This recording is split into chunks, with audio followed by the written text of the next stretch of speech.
Did you know that 60% of you who are watching this video are not subscribed? Make sure you subscribe and turn on all notifications after you hit the notification bell. And comment down below with a reaction video request. I heart comments and read them every day.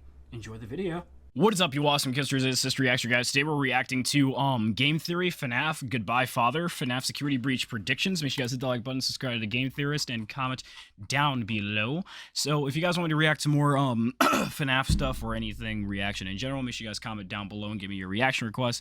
And before we start off today's video, we got to talk about the coldest water bottles. Check my link in the description and in the pinned comments below to get these water bottles that are cold up to 36 hours. That has no sweat technology, so your water won't be like spilling off the top. And you can take it to the beach because it has good floating and it won't get lost in the water. There's many more features to it. Just go check the links in the description and then let me know in the comments below if you buy yourself a coldest water bottle. All right, let's get into this bot. Bit by bit, we've been working to solve Security Breach before its launch. And so far, we feel pretty darn good about what we've concluded. The reappearance of Glitch Trap and the dual nature of Vanny seem all but confirmed. The repurposing of the toy animatronics still feels very much possible. Even some of my bigger swings have wound up being home runs. Huh! Oh yeah, I forgot about this.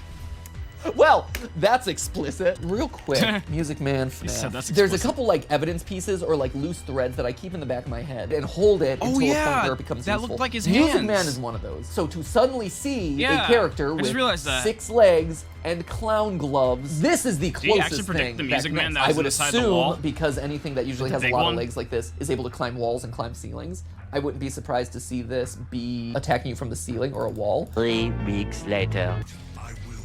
Map Pad is cracked! Oh! I called it! Cracked. Let's go! Nah, he totally knew. Music Man! Nah, So Map we've Pad talked knew about the villains, we've talked about the animatronics, we've talked about the plot. Cracked. Today, with a month left before release, it's time to talk about how this whole thing is gonna end. Alright, so he's gonna predict the ending of Security Breach. Let's see it. Okay, that was pretty creative. I ain't gonna lie to you, that was pretty creative. Hello, Internet! Welcome to Game Theory, the show that critics describe as Vanny-tastic. Before we begin, a quick reminder that 1 week from today, Tuesday, November 30th, is our big and final I seen this on Twitter. He's gonna be collabing with a bunch of YouTubers like Dako and Corey X Kenshin and Mr. Beast to do charity. So yeah, they're gonna be doing $1 million for St. Jude. So make sure you guys check out that live stream because I'm gonna check it out. I want to see what's gonna happen and what they're going to be playing. Clips of an old Freddy Fazbear cartoon called Freddy and Friends on Tour. These 4 uploads, styled like an old Hanna-Barbera cartoon like 1969 Scooby-Doo or 1958's Yogi Bear, have been a huge... Okay, thank you. Because when people kept saying Hanna-Barbera, I didn't know like what kind of animation Hanna-Barbera came from, but now I know that it was like Scooby-Doo and the other thing that they just listed, Fred Flintstones, I think, or Yogi Bear, whatever. Huge source of information about this upcoming game, with each one hiding a frame or 2 screenshot of an existing animatronic in the middle of the episode, as well as the more focused reveal of a new animatronic towards the end. So, hidden in the middle of episodes, you see glitches showcasing Chica, Roxy Wolf, Monty Gator, our security guard from the game's first teaser, but now with yellow eyes, and these creepy bots, which we later learn in the game's trailer appear to be the service bots that are wandering around the Security Breach's mall complex. Meanwhile, at the end of each video, you had the reveal of the Sun and Moon guy, Evil Vanny, and of course, Music Man! There's even the reintroduction of Glitch Trap, who, in the final video, can be found by piecing together the upload's 20 purple and yellow glitches, kind of like a puzzle. Probably one of the coolest ideas for a teaser reveal that I've ever seen, and honestly, just a really smart callback because, based on the YouTube description for these videos, these things are coming from the Fazbear Entertainment Archive.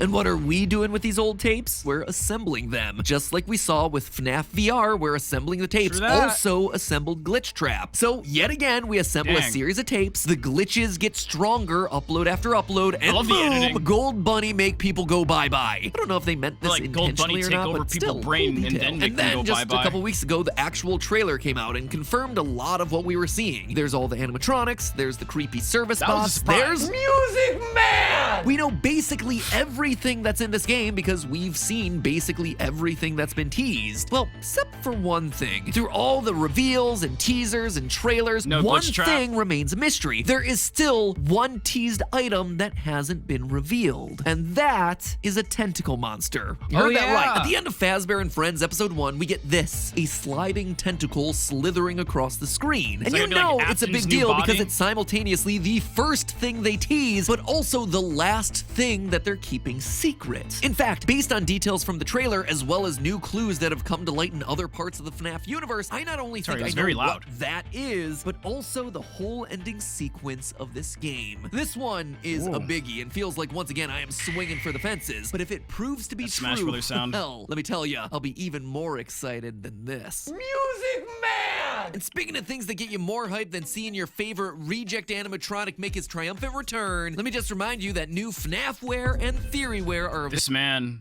This man has always got the deals and the brand deals in the middle of the episode. Wait, I'm one to talk, right?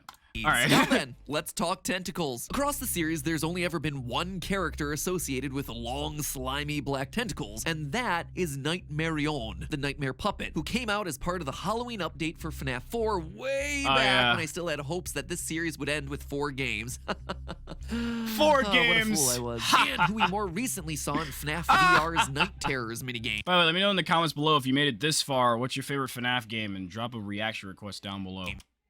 This thing is like a hentacle that is just waiting to happen. Probably a hentacle that's already happened, to be honest, but I dare not look in that direction. Nightmare so when you see a tentacle sliding across a staticky screen, immediately your mind is going to jump to this character. And from a story standpoint, this would also make some level of sense. I mean, William Afton is back in the form of Glitch Trap, so presumably the puppet, this protector of lost souls that stands opposed to him, would try its best to come along for the ride too in an effort to thwart him once more. One problem with all this, though, Nightmarion isn't canon. I mean, it is, but it isn't. It's complicated. Go Dude, I'm so figure, stupid. it's FNAF. I forgot. Big surprise there. You see, Nightmarion's that did come from the appearance Halloween in FNAF update. 4's Yeah, Halloween what am I talking about? is not canon. Something confirmed by Scott a long The game is not time canon ago and before is that only DLC fun for the launched. holidays. Its appearance in FNAF VR, on the other hand, is canon, but not in the way you think. This is because FNAF VR is itself a video game produced by Fazbear Entertainment. So Nightmarion in the world of FNAF is no better than Mario or Master Chief or a Slender Man. It's a video game character, and as far as we know, that's it. It's not an actual active part of the real world lore in that universe. And you see, it's the lore that provides us another problem here. Canonically, the puppet is burned away. Its spirit is released in the fire that happens at the end of Pizzeria Simulator. And unlike Afton, who created a digitized version of himself hidden in a video game, something tells me that the puppet wasn't coding C++ in between giving gifts, giving life. No, I was burning computers. As the last nail in the coffin here, destroying the GPUs that can't be used anymore. Its signature white stripes. Are there ways to bring the puppet back? Sure, Puppet Mask didn't fully burn away and was found in the wreckage of the FNAF 6 pizzeria, so it's still infused with the agony of Charlie in order to fight against Afton one final time, whatever. There is so much lore that I missed, and it's probably because I didn't play FNAF AR, and I don't remember pieces of FNAF Help Wanted, but I definitely, remembered... I definitely, seen the lore of FNAF Help Wanted, but I know... But I know some of that lore is taken into FNAF AR, and that's why my knowledge is not fully set and complete. Or whatever, but honestly, I think and there's I haven't read all the suggest Fazbear a Frights better books candidate too. For that tentacle baby. So the final Fazbear Frights book just came out, number 11, Prankster, and with it came the chance to look back across the whole collection and analyze what Easter eggs were there to help solve the game lore. One big takeaway from the series: we now absolutely know what was inside the FNAF 4 box. It was a person. Don't at me about this one. This is undeniable at this point, and nothing you say is gonna change my mind about it. Here's why. In Prankster, we get this line during the finale, quote, "Jake had found the real homeless girl that Eleanor replaced." As a quick aside here and reminder, Eleanor is this book's stand-in for Baby. The real girl had been locked in a trunk in the abandoned building where Jake had originally found Eleanor. Now, this one instance alone wouldn't be enough to make me 100% sure about this, but they repeat it twice. Earlier in the same stretch of 20 or so pages, the exact same thing happens again, only this time it's Eleanor that's locked in the box waiting to pop out. And if those 2 times weren't enough for you, in the final FNAF novel, The Fourth Closet, Baby hides a person inside of a large chest and then goes to steal their identity. Quote from this book: "John moved to a large green chest, the paint almost entirely worn off. There was no lock. John knelt beside it, found the handle and heaved it open, then shuddered, falling back and pushing himself away. Jessica,"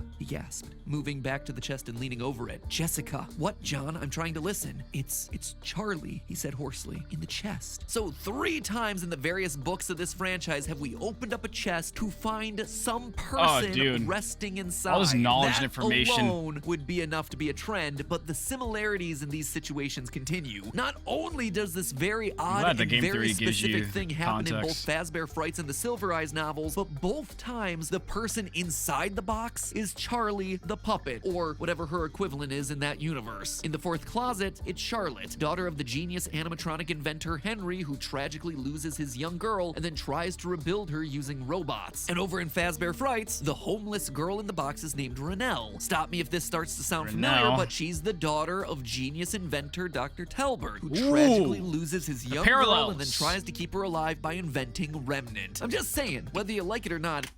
Inventing Remnant? Huh? Like, Jesus, the stuff that I miss. But yeah, the parallels, like, man, do you remember that one time Scott said, like, the books aren't canon, so don't worry about it? And then you got all this, like... It just seems like the books are trying I swear to God, Scott is like the world's biggest troll. That's not a theory. That is me just literally calling attention to a repeated pattern in the books. I still miss him. Anyway, with the final Fazbear Fright comes the ending to the Stitch Wraith story that I've been yammering on about for the better part of 2 years. And for good reason. This one story, told in short chunks at the end of each novel, has contained some of the biggest lore reveals of any piece of media this franchise has ever produced. It was this story that really strengthened my belief in Golden Freddy having 2 souls inside of him. It's also the one that gives us that scene that we just talked about with the box. It even has a lore dump in the final pages where they just outright define what Remnant is. So that's why it really caught my attention when Baby started to do something that was completely out of character, shooting long black tentacles out of her body. Quote from the book, her eyes bulged, black tentacles shot from her mouth, from her fingers, from her toes. The slimy black vines climbed up the walls, it slithered over the floor. Tentacles flew from her and wrapped around his face. Yeah, that's new. So we have ourselves Baby, new. An animatronic that can transform into a believable copy of any person, now also able to erupt into blood tentacles. Yeah, the tentacles are made from black blood. Sorry if I didn't mention that before, but yep. But there's another reason I think Baby's our tentacle monster. It's because I think she's actually our big bad of the game. The one who is really pulling the strings here. You see, back in April, I did 3 short mini-theories on Security Breach, with one focused on exactly this topic. The return of Elizabeth Afton. At the time, it was a mini-theory for a reason. It was just a hunch with a teeny bit of evidence. But now, that evidence is starting to pile up faster than dead bodies in a pizzeria. And to understand why, we have to make one more trip to the books. Forget about the complicated lore that buries the bodies. Story, we have our Golden Freddy spirit stand-ins having to equip themselves with the puppet mask in order to fight against a giant 15-foot trash rabbit called the Afton Amalgamation. You're not stroking out, friends. That is the unironic words printed onto real paper and produced. I feel like I've seen this before, but it just still doesn't sound believable to me because, like, I just remember when FNAF was a game where we thought the pizzeria was haunted, and Scott was like, oh, your imagination is as good as mine, and then he just had to go and make, like, 9 more games to complicate it all. Like, oh, God. I'm still barely catching up, but I can kind of get a grip on what's going on now. Produced en masse for readers to consume. You hear that? This is best as I can come up with. Rolling in his grave as we speak. Kill the rabbit so he can't come back. Possessed a lot of different objects, and those all fused together with trash in order to form a giant garbage Godzilla. Back when I wrote that he wasn't kidding. Godzilla. Okay. I'm not gonna sit here and say that we will at some point in this series be forced to fight a giant trash bunny possessed by a serial killer. But now, 7 months later, things have changed, and I am gonna sit here and say that we will at some point in the series be forced to fight a giant trash bunny possessed by a serial killer. Nah, the series I'm running. Of pizzeria-themed murders has decided that giant garbage rabbit kaiju is the next logical step in the story that they feel it wants to tell. I am so tired. Now, if this was a normal sounds like something Scott would do. No, of course, there's no giant trash. Like, I feel like the crazier the lore gets and the crazier the theories, the crazier theories that we can have, and the crazier the lore gets, as I just said. I feel like that's what's logical for Scott and his trolling mindset, you know? Monster. But this is anything but a normal FNAF game. First, we know that Security Breach will have boss battles. This is confirmed on the PlayStation blog article covering the game. And if these moments of Monty Gator from the trailer don't look like a boss battle intro sequence, then I don't know what does. Reminds me of the American me versus Monty. Game Assault. We also know that the game's primary mechanic is climbing into Freddy's oversized birthday cake hatch to pilot him around like a mech suit. You don't just include a mecha suit like that in your game game if all you're doing with it is stealthing around a mall. You insert that sort of stuff in order to punch serial killers in the face. But you know what seals the deal for me is the trailer. AFTON. Throughout the Freddy and Friends teaser images, we've seen pictures of the animatronics all cracked and broken. Are they corrupted by AFTON? Maybe we destroy them over the course of the night? It's a weird little detail. But then the trailer goes and shows us a bit more. We see this scene of a broken chica that's attacking us in a tunnel made from garbage. Now that is a bizarre setting for a game that's set in a mall and, according to the PlayStation Store, the sewers underneath the mall. Trash is just everywhere. So is this the game that's finally given us what we've all been demanding? Hashtag justice for trash in the gang? Or is it something more? Remember what I said about the broken version of the animatronics that we keep seeing in the trailers? Well, one of the main components of Trash AFTON are the pieces and parts of other ruined animatronics. I wouldn't be surprised if the final boss battle of the game is against a giant amalgamation of all the other animatronics combined, which in turn strengthens the baby theory. You see, in the books, yet again, Trash AFTON... Bro, let's just hope he doesn't, like, shoot out FNAF 2 Foxies to jump at you.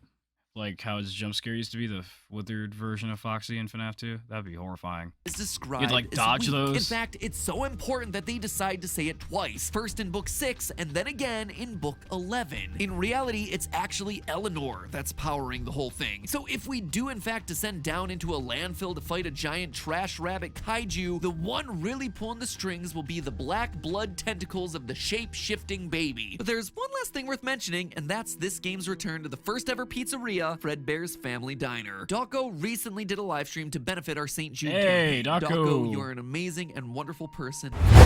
You'll have to see your support. But whenever there's a Dawko charity stream, you know that close behind is going to be some FNAF teasers. And Steel Wool did not disappoint. They sent him a series of posters, including these 3 from Fredbear's Family Diner. I was on that live stream where they came up. Pizzeria mentioned way back in FNAF 2. I remember I was playing Among Us. Contact the original restaurant owner. I think the name of the place was Fredbear's Family Diner or something like that. We need an actual Fredbear's game, though. That's what we need.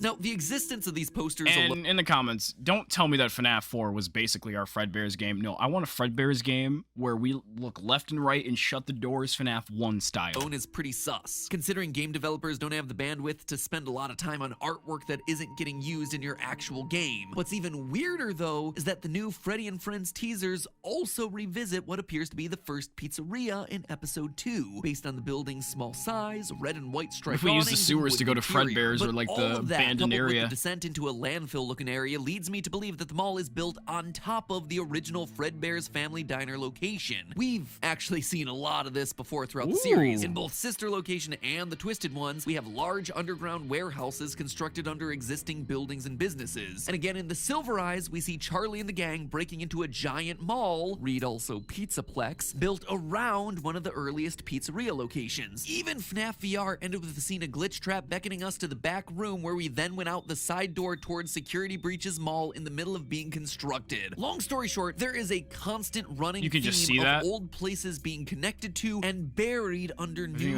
flashier establishments. So, us going down a trash tunnel in the trailer, passing old wrecked versions of the animatronics, we have to be headed somewhere. Why not the first ever location, where Glitch Trap would be at his strongest, would be able to be resurrected into the nightmare hand that we saw at the end of the first teaser, notice those fingers, and eventually form into the trash monster that we fight. So that, my friends, is the wild prediction I have for the final act of this game. You descend into the sewers and eventually wind up in tunnels of trash under the building, which eventually leads to the site of the first ever diner, Fredbear's Family. Here, where his powers are strongest, Glitch Trap leaves Vanny's body and regains his own. We hop into our Mecha Freddy for a boss battle to knock him around a bit, and desperate, he absorbs all the ruined animatronics and trash around him. We destroy him yet again, only to reveal the black tentacles. It was Baby all along. Cue the next game and subsequent 20 installment book series. But hey, these animatronics may be... I mean, he's kind of right, because wasn't there Security Breach books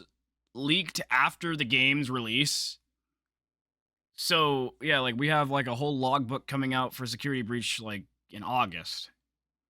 So I guess it would make sense that Baby would be the final person. But... horrifying, but so that just means FNAF just won't end. Metal has to be. That's where our sponsor Displate comes in. Their metal posters are... Ah, yes, Displate. sponsors. I think it's just a sponsor at the end. All right, so yeah, guys, that was Game Theory, FNAF, Goodbye Father, FNAF, Security Breach Predictions. That was a pretty great video. I cannot wait to see if Matt Pat was right or wrong in the video. There's one theory and one only theory that I've always had for Security Breach, and that is a Freddy for a this with the Mecha Freddy. I posted this on Twitter, by the way. Make sure you follow my Twitter. It's down there. For the scenes where you have to go into Freddy's suit, I feel like there's going to be one person on the internet that turns around and sees the glam rock Freddy staring down at them, and they're going to get jump scared, like, really hard. Like, I'm almost predicting that that's going to happen to me. Like, I'm going to be like, oh, I need to get in Freddy, and then when I turn around and look at Freddy, I'm going to be like, because Freddy's just staring at me like that. Like, it's so terrifying. Anyway, yeah, I'm done with this video. I'm done taking your time. All right, hit that like button, subscribe, comment down below. Some reaction video requests, and I'll see y'all later.